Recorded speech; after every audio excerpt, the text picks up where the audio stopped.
Hello everyone, स्वागत है आप सभी का एक सोशल साइंस का ऑब्जेक्टिव वीडियो में। और आपके लिए कुछ खास करने के लिए लेकर आए हैं, क्योंकि आपका जो 10 मिनट 15 मिनट समय है उससे हम यूज करने वाले हैं। और इस समय में आपको वैसे ऑब्जेक्टिव क्वेश्चन देने वाले हैं जो बिल्कुल आपके सोशल साइंस के एग्जाम में पूछे जाएंगे। तो आप लोग तैयार हो जाइए इस वीडियो को देखने के लिए और फुल वॉच करने के लिए। आज हम बताने वाले हैं सामाजिक विज्ञान का वस्तुनिष्ठ प्रश्न, जो बिल्कुल आपको 80 वस्तुनिष्ठ प्रश्न इस वीडियो के माध्यम से बताया जाएगा। और आपका जो है सेट 111 जो सब्जेक्ट कोड जो होता है 111 और उत्तर पुस्तिका सी से लिया गया प्रश्न है। बिल्कुल आपके बोर्ड परीक्षा 2024 के लिए इंपोर्टेंट ही नहीं बल्कि बहुत बहुत ज्यादा इंपोर्टेंट है। तो आप लोग मेरे साथ जुड़े रहिए और चलिए हम शुरू करते हैं वीडियो को। उससे पहले कुछ आपको निर्देश बताएंगे, जो निर्देश आपको फॉलो करना है एग्जाम में। आपको सबसे पहले बता दें कि खंड और जो सेक्शन ए से आपके पास वस्तुनिष्ठ प्रश्न 1 से 80 पूछे जाएंगे, जिनमें से किन्हीं 40 प्रश्नों को आपको उत्तर सही सही ओएमआर शीट में देना है। तो चलिए हम देरी नहीं करते हुए वीडियो को शुरू करते हैं और देखते हैं कि आज का वीडियो का पहला प्रश्न क्या है। एक छोटा सा आप लोगों से रिक्वेस्ट है, यदि आप इस वीडियो पे पहली बार आए हैं तो वीडियो को लाइक कर दीजिए, चैनल को सब्सक्राइब अभी तक नहीं किया तो सब्सक्राइब करके बने रहिए। बोर्ड एग्जाम 2024 तक आपको इसी तरह का क्वेश्चन देखने के लिए रोज सुबह 6 बजे मिलते रहेगा। तो चलिए हम देरी नहीं करते हुए वीडियो को शुरू करते हैं, देखते हैं कि आज का वीडियो का पहला प्रश्न क्या है। तो दिया हुआ है कि टाका किस देश का मुद्रा है। टाका किस देश की मुद्रा है, आपको बिल्कुल सुनना है। अगर आप देखने में सक्षम नहीं है तो बिल्कुल वीडियो को जो भी देख रहे हैं वो आपसे रिक्वेस्ट है कि अगर आप देखने के लिए समय आपके पास नहीं है तो बिल्कुल आप ऑडियो क्लिप की तरह ही सुनिए और आपको 1 से 80 प्रश्न बताया जाएगा, बिल्कुल आपको सुनकर ही याद हो जाएगा। तो टाका किस देश की मुद्रा है, याद के रखना है कि टाका जो है बांग्लादेश की मुद्रा है। बहुत इंपॉर्टेंट प्रश्न लेकर आए हैं इस वीडियो में। अगर वीडियो आप मिस करते हैं तो आपको पछताना पड़ेगा बोर्ड एग्जाम में। चलिए देखते हैं अगली प्रश्न। बिहार में पहला क्षेत्रीय ग्रामीण बैंक कब स्थापित हुआ। एक एक चुनिंदा प्रश्न, इंपॉर्टेंट प्रश्न हो बहु यह प्रश्न आपको 2024 बोर्ड एग्जाम में आएगा ही आएगा। तो चलिए देखते हैं कि बिहार में पहला क्षेत्रीय ग्रामीण बैंक कब स्थापित हुआ। तो इसको सही जो उत्तर है इसका 1976 ईस्वी में हुआ। कितने में हुआ, 1976 ईस्वी में। चलिए बढ़ते हैं अगले प्रश्न की ओर। अब देखते हैं तीसरा नंबर प्रश्न क्या है। बिल्कुल आपका 10 से 15 मिनट समय जो महत्वपूर्ण है उसे हम खोने नहीं देंगे। इस वीडियो के माध्यम से आपको 10 से 15 मिनट में 1 से 80 प्रश्न बताने वाले हैं जो बिल्कुल आपके बोर्ड एग्जाम में पूछा जाएगा। तो आप लोग से रिक्वेस्ट है कि वीडियो को अंत तक जरूर देखिएगा। तीसरा प्रश्न दिया हुआ है कि केंद्रीय सहकारी बैंक किस स्तर पर काम करता है। केंद्रीय सहकारी बैंक किस स्तर पर काम करता है, याद रखना है कि इसकी जो सही उत्तर है जिला स्तर पर। किसके स्तर पे, जिला स्तर पर काम करते हैं। चलते हैं बढ़ते हैं अगले प्रश्न की ओर, देखते हैं चौथा नंबर प्रश्न क्या है। दिया हुआ है कि प्राथमिक कृषि साख समिति कृषकों को किस प्रकार के ऋण प्रदान करती है। तो साख का मतलब होता है कि ऋण देना। तो यह जो होगा आपको आपातकालीन, सही उत्तर ऑप्शन ए बिल्कुल सही उत्तर है, आपातकालीन ऋण प्रदान करती है। अगली प्रश्न देखेंगे 5 नंबर प्रश्न, बिल्कुल इंपॉर्टेंट प्रश्न है, आप इस वीडियो को मिस नहीं करिएगा। चलिए देखते हैं अगला प्रश्न दिया हुआ है कि आर्थिक विकास का तीसरा क्षेत्र कहाँ है। आर्थिक विकास का तीसरा क्षेत्र क्या है।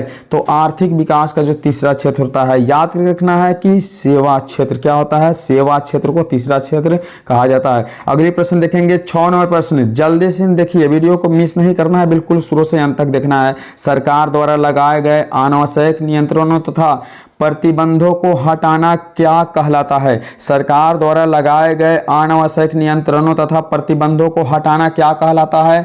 याद करके रखना है कि इसका जो सही उत्तर होगा उदारीकरण कहलाता है। क्या कहलाता है, उदारीकरण कहलाता है। अगर वीडियो में कुछ त्रुटि होता है तो आप कमेंट करके जरूर बताइएगा। अगर वीडियो आपको सुनने में दिक्कत हो या आपको अगर स्पीड की प्रॉब्लम हो तो आप बिल्कुल कमेंट करके बताइए, अगली बार से स्पीड कम करके बनाया जाएगा वीडियो। चलिए 7वां नंबर प्रश्न दिया हुआ है कि विश्व व्यापार संगठन का मुख्यालय कहां है।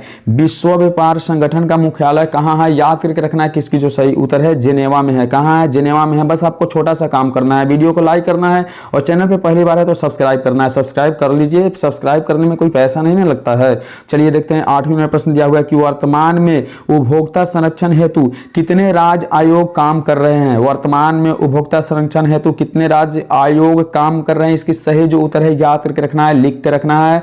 35 कितने हैं, 35 है, ऑप्शन बी बिल्कुल सही उत्तर है। अगली प्रश्न की ओर बढ़ेंगे। 9 नंबर प्रश्न आपके सामने है, देख रहे हैं कि वल्लभ भाई पटेल को सरदार की उपाधि किस किसान आंदोलन के दौरान दी गई।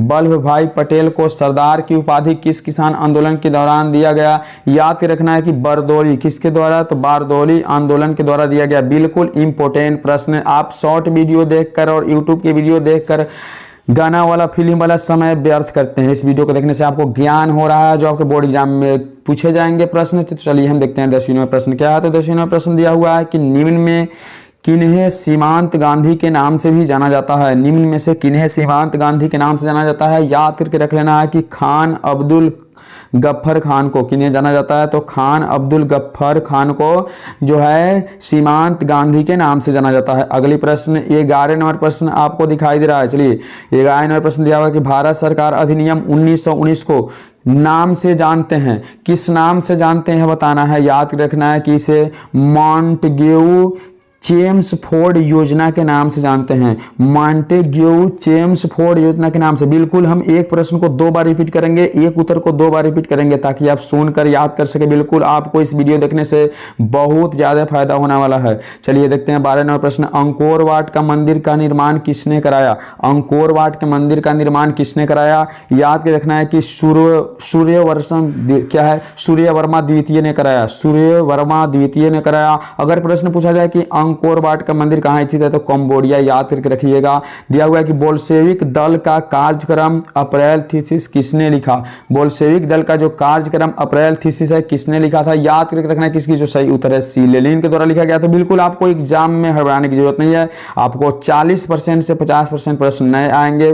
तो वैसे प्रश्न जो नए आएंगे बिल्कुल उसको सोच समझ के बनाना है। और इस यूट्यूब चैनल से अगर जुड़े रहते हैं तो बिल्कुल आपको उस तरह की परेशानियां फेस करने की जरूरत नहीं होगा। तो चलिए हम 14 नंबर प्रश्न देखते हैं। दिया हुआ है कि अंतर्राष्ट्रीय मजदूर दिवस कब मनाया जाता है। अंतर्राष्ट्रीय मजदूर दिवस कब मनाया जाता है। याद रखना है कि 1 मई को मनाया जाता है। कब मनाया जाता है 1 मई को। अगली प्रश्न 15 नंबर प्रश्न आप लोग देख पा रहे हैं। दिया हुआ है कि समाजवादियों का बाइबल किसे कहा जाता है। समाजवादियों की बाइबल किसे कहा जाता है। याद रखना है कि दास कैपिटल किसको कहा जाता है। दास कैपिटल को समाजवादियों की बाइबल कहा जाता है। अगली प्रश्न 16 नंबर प्रश्न आपको स्क्रीन पर दिखाई दे रहा है। चलिए देखिए दिया हुआ है 16 नंबर प्रश्न की रॉकथॉर्न नीति का अवलंबन किसने किया था। याद रखना है कि रॉकथॉर्न नीति का जो अवलंबन है वह बिस्मार्क के द्वारा किया गया था। किनके द्वारा किया गया था। बिस्मार्क के द्वारा किया गया था। एक एक प्रश्न आपके बोर्ड एग्जाम के लिए इंपॉर्टेंट है। तो बिल्कुल गलती करके भी इस वीडियो को स्किप नहीं करना है, इस वीडियो को नहीं छोड़ना है, बिल्कुल फुल वॉच करके देखना है, इससे आपको फायदा होगा। चलिए देखते हैं 17 नंबर प्रश्न दिया हुआ है कि हुगली औद्योगिक प्रदेश का केंद्र है। हुगली औद्योगिक प्रदेश का केंद्र है। इसकी जो सही उत्तर है ऑप्शन डी। याद करके रखना है कि कोलकाता हावड़ा का है। कोलकाता हावड़ा इसकी सही उत्तर है।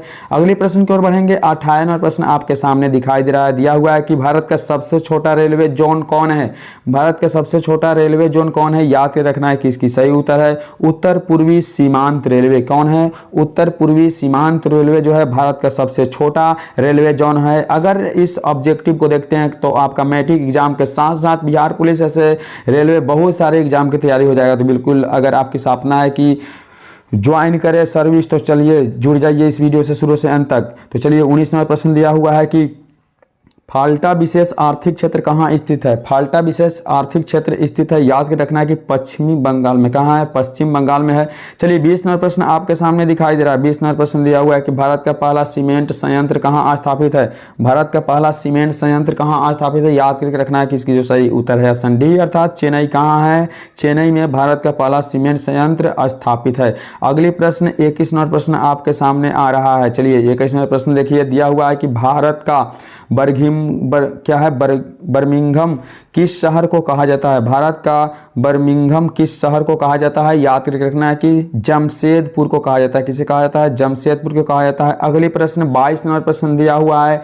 निम्न में से कौन जीवाश्म ईंधन है। निम्न में से कौन जीवाश्म ईंधन है। इसकी सही जो उत्तर है इनमें से सभी, जैसे कि आप देख पा रहे हैं कोयला, पेट्रोलियम, प्राकृतिक गैस, ये सभी क्या है जीवाश्म ईंधन है। अगली प्रश्न देखेंगे 23 नंबर प्रश्न दिया हुआ है कि बाघ परियोजना की शुरुआत कब हुई। बाघ परियोजना की शुरुआत कब हुई। याद करके रखना है कि इसकी जो सही उत्तर है आपके सामने वो 1973 है। कब में हुआ था। बाघ परियोजना की शुरुआत 1973 ईस्वी में हुआ था। बिल्कुल आप एक एक वीडियो को और एक एक प्रश्न को देखना है। इस चैनल के द्वारा जब भी वीडियो बनाया जाए बिल्कुल आपको सुबह 6 बजे में देखने को मिलेगा। तो 6 बजे बिल्कुल आप आकर वीडियो को फुल वॉच करिए। चलिए देखते हैं अगले प्रश्न दिया हुआ है 24 नंबर प्रश्न की काजीरंगा राष्ट्रीय उद्यान कहाँ स्थित है? काजीरंगा राष्ट्रीय उद्यान कहाँ स्थित है? इसकी सही उत्तर है असम में स्थित है। कहाँ स्थित है? असम में स्थित है। अगले प्रश्न की ओर बढ़ेंगे। 25 नंबर प्रश्न आपके सामने दिखाई दे रहा है। 25 नंबर प्रश्न दिया हुआ है कि आंग सान सू की संबंध किस देश से है? आंग सान सू की संबंध किस देश से है?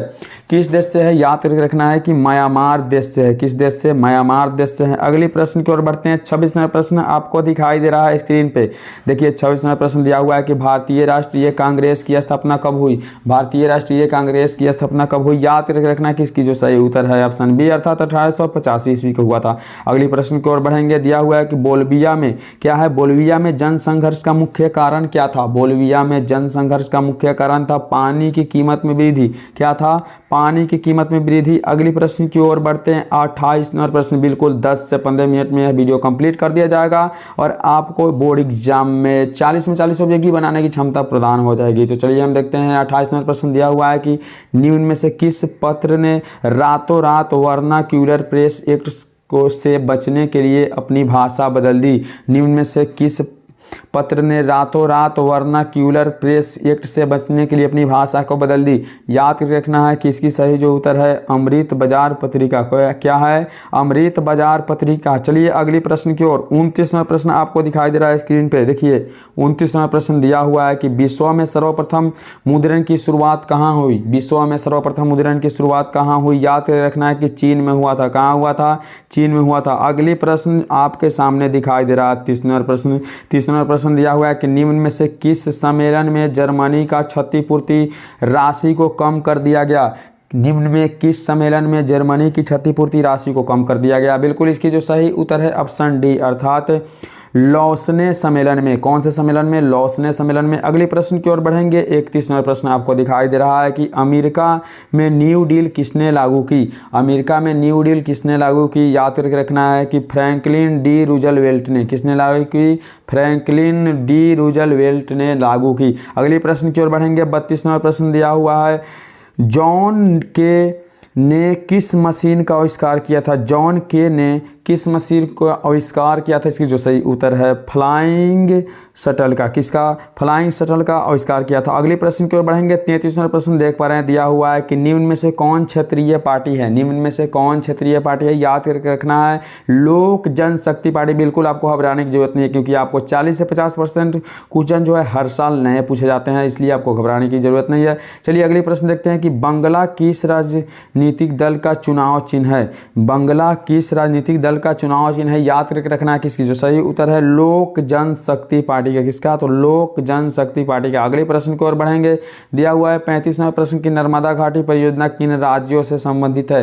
नर्मदा घाटी परियोजना किन राज्यों से संबंधित है? याद करके रखना है कि आपका सही जो उत्तर है गुजरात, महाराष्ट्र और मध्य प्रदेश। किससे? गुजरात, महाराष्ट्र और मध्य प्रदेश से। बिल्कुल अगले प्रश्न की ओर बढ़ेंगे। अगले प्रश्न यानी 36वां प्रश्न आपके स्क्रीन पर दिखाई दे रहा दिया हुआ है निम्न में से कौन भारतीय किसान यूनियन के प्रमुख नेता थे?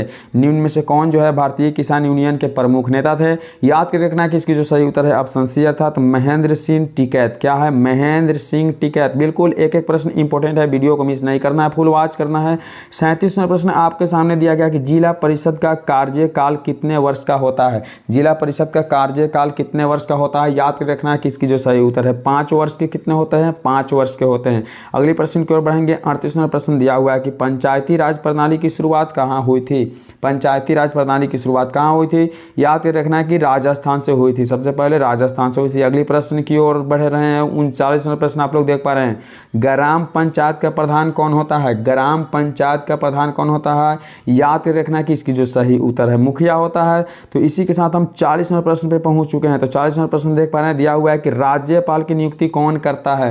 राज्यपाल की नियुक्ति कौन करता है? याद रखना है कि राष्ट्रपति करता है। आपसे रिक्वेस्ट है कि 1 से 40 प्रश्न आपको इस वीडियो में बता दिया गया। वीडियो कैसे लगा यह कमेंट करके जरूर बताइएगा। वीडियो पर अगर पहली बार है तो लाइक करके, चैनल पर पहली बार आए हैं तो सब्सक्राइब कर दीजिए। सब्सक्राइब करने में कोई पैसा नहीं लगता है। और इसका जो है 40 के बाद 41 से 80 नंबर प्रश्न आपको नेक्स्ट वीडियो में देखने के लिए मिलेगा, जिसका लिंक हम इसके नीचे दे देंगे। तो चलिए हम क्लियर करते हैं इस वीडियो को और चाहते हैं आप लोगों से विदा लेना। फिर मिलेंगे अगले वीडियो में, तब तक के लिए बाय।